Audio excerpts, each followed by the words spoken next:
அவங்களுடைய அதிகப்படியான சௌகரியங்கள் கெட்டு போகக்கூடிய அமைப்பு.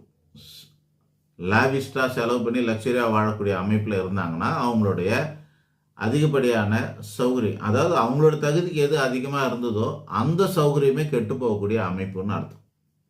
அது மட்டும் இல்லாமல் மூத்த சகோதரம், அண்ணன் அல்லது அக்கா, இவர்களாலே பாதிப்பு ஏற்படும்னு அர்த்தம், அல்லது அவர்களுக்கே பாதிப்பு ஏற்படும் அர்த்தம். அதன் காரணமாக இவருக்கு வருத்தங்கள் ஏற்படும் அர்த்தம். அண்ணன் அக்காக்காக வருத்தங்கள்.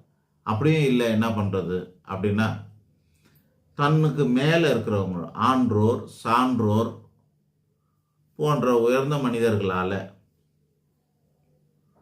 பெரிய அந்தஸ்தில் இருக்கிறவங்களால அவங்களுக்கு பாதிப்பு ஏற்படும்.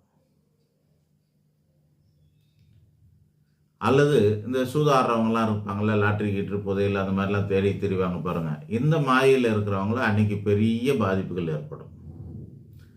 ஆக அடிப்படைக்கு அவ்வளோ பாதிப்பு இல்லைனாலும்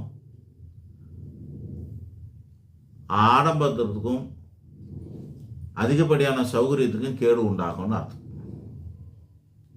கொஞ்சம் அன்கம்ஃபர்டபுளாக இருக்கும். கம்ஃபர்டபுளாக அல்லது ரொம்ப சொகுசாக வாழ்ந்தவங்களுக்கு சொகுசு குறைபாடு உண்டு பண்ணும்.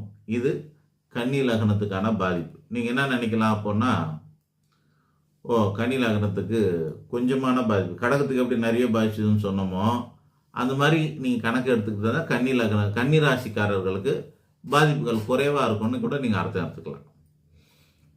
இப்போ துலா ராசியாக இருந்தால் அவங்களுக்கு சந்திராஷ்டமம் எப்போ வரும்? ரிஷபத்தில் சந்திரன் நிற்கிற மாதம், அதாவது மாதத்தில் ரோகிணி நட்சத்திரம், கிருத்திகை 3 பாதம் மற்றும் ரோகிணி 4 பாதமும் மிருகசீரிஷத்தில் பாதியும் நிற்கும்போது துலா ராசினா யார்? சித்திரையில் பாதி, சுவாதி, அப்புறமா விசாகத்தில் முக்காவாசி, இது 3 சேர்ந்தது துலா ராசி. இவங்களுக்கு என்ன பாதிப்பு ஏற்படும்?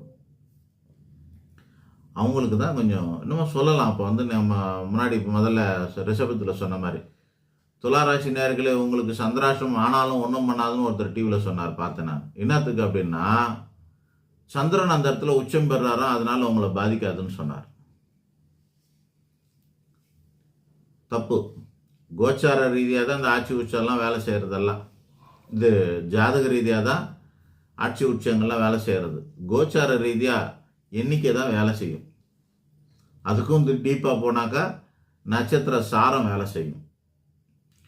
ஸோ இப்போது கடகம்ங்கிறது 10வது இடம். 10னா வருமானம்.